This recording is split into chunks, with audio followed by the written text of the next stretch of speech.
Halo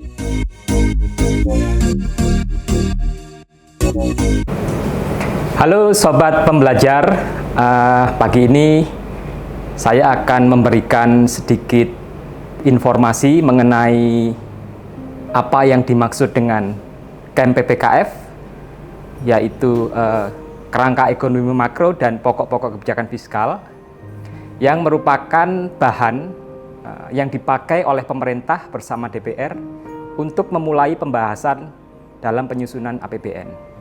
Sebelum berbicara langsung mengenai KMPPKF, saya ingin mundur sedikit untuk melihat sebetulnya bagaimana posisi APBN di dalam konstitusi kita. Kalau kita buka pembukaan Undang-Undang Dasar 1945, di situ disebutkan bahwa tujuan bernegara itu yang paling penting adalah pertama, memajukan kesejahteraan umum dan mencerdaskan kehidupan bangsa.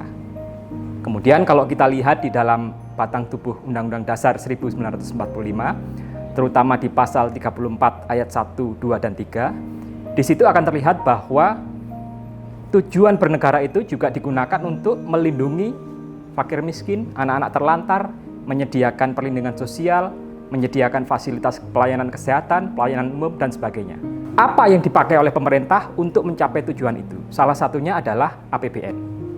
Nah, jadi APBN ini adalah alat yang dipakai oleh pemerintah bersama DPR untuk mencapai tujuan bernegara yang ada dalam pembukaan Undang-Undang Dasar 1945 yang merupakan konstitusi kita.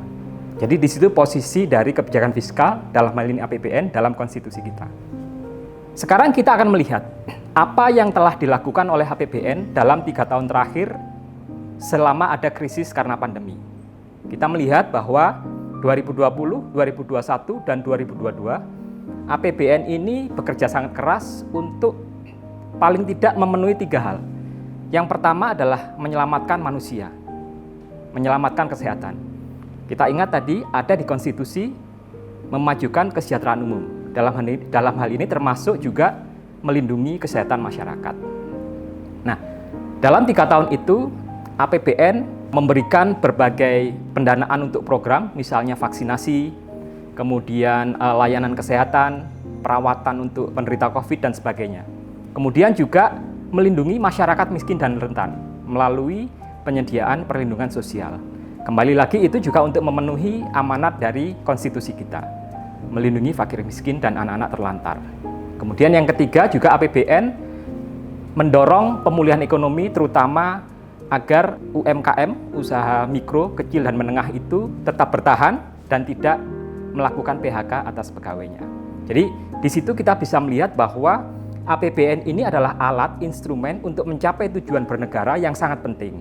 Kita melihat bahwa setelah 3 tahun APBN bekerja, hasilnya sudah terlihat. Kita melihat bahwa pemulihan ekonomi terus berlangsung.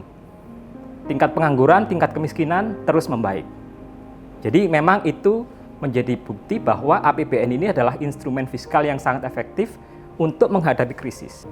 Sekarang kita akan melihat bagaimana sebetulnya APBN itu disusun. Kalau kita amati dalam setiap tahun, pemerintah itu melakukan 3 hal yang terkait dengan APBN. Jadi misalnya sekarang kita di tahun 2023. Pemerintah melaksanakan APBN tahun 2023. Pertama itu. Kedua, pemerintah mempertanggungjawabkan pelaksanaan APBN tahun 2022. Nah, yang ketiga, pemerintah menyusun APBN tahun 2024. Terkait dengan yang ketiga ini, disitulah posisi penting dari dokumen kerangka ekonomi makro dan pokok-pokok kebijakan fiskal, KMPPKF. Karena apa?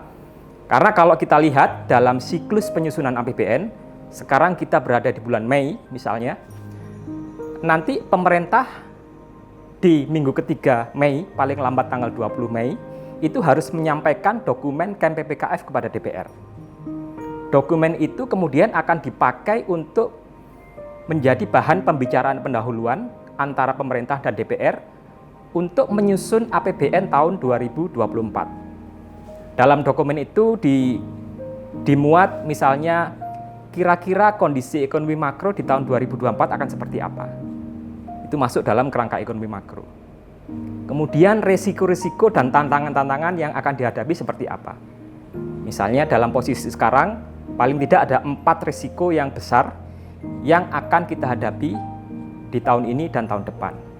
Yang pertama tentu saja adalah sisa-sisa dari dampak krisis akibat pandemi. Kita tahu bahwa pandemi ini krisis yang sangat berat, sehingga dampaknya itu akan terus terasa dalam bahkan beberapa tahun ke depan. Satu itu. Kedua, tantangan geopolitik yang semakin meningkat. Jadi pada saat pandemi ini belum berakhir, ada perang di Rusia dan Ukraina. Sekarang ada ketegangan geopolitik antara Amerika dengan Cina misalnya. Itu akan berdampak pada misalnya rantai pasok global. Itu tantangan yang kedua. Tantangan besar yang ketiga adalah yang terkait dengan perubahan iklim. Kita melihat banyak sekali bencana-bencana alam, akibat perubahan iklim yang terjadi di banyak negara yang membutuhkan peran kebijakan fiskal untuk memitigasi ataupun mengatasi dampaknya. Yang keempat adalah kemajuan teknologi termasuk artificial intelligence.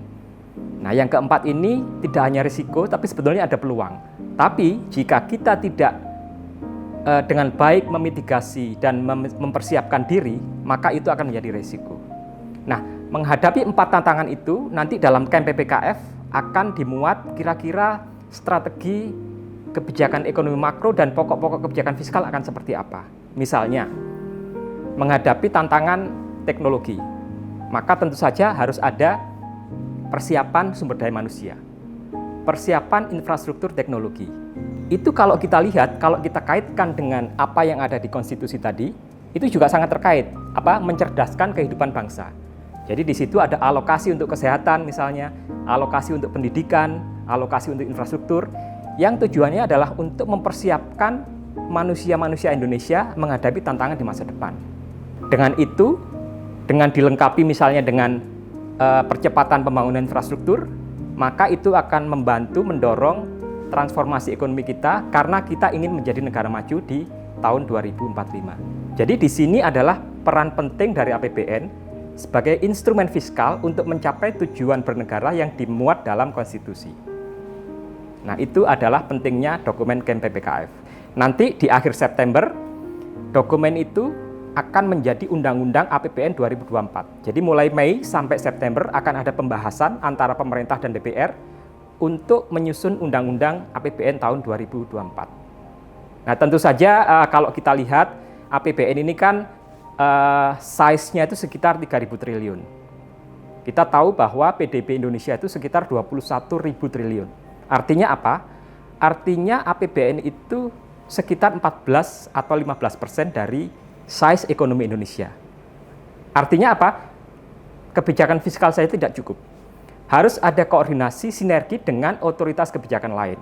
Jadi pemerintah, Kementerian Keuangan dalam hal ini sebagai otoritas kebijakan fiskal, dengan Bank Indonesia dan OJK dan LPS sebagai otoritas di sistem pembayaran moneter dan sektor keuangan, juga dengan parlemen, penegak hukum, dan masyarakat stakeholders keseluruhan, karena tanpa sinergis dan koordinasi dengan para stakeholders, maka kebijakan fiskal saja tidak akan cukup.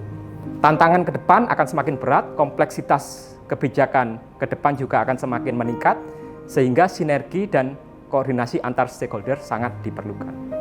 Mungkin itu sedikit pengantar tentang apa itu camp PPKF, posisinya dalam konstitusi seperti apa, dan bagaimana camp PPKF itu kemudian dibahas antara pemerintah dan DPR untuk menyusun APBN di tahun 2024. Terima kasih.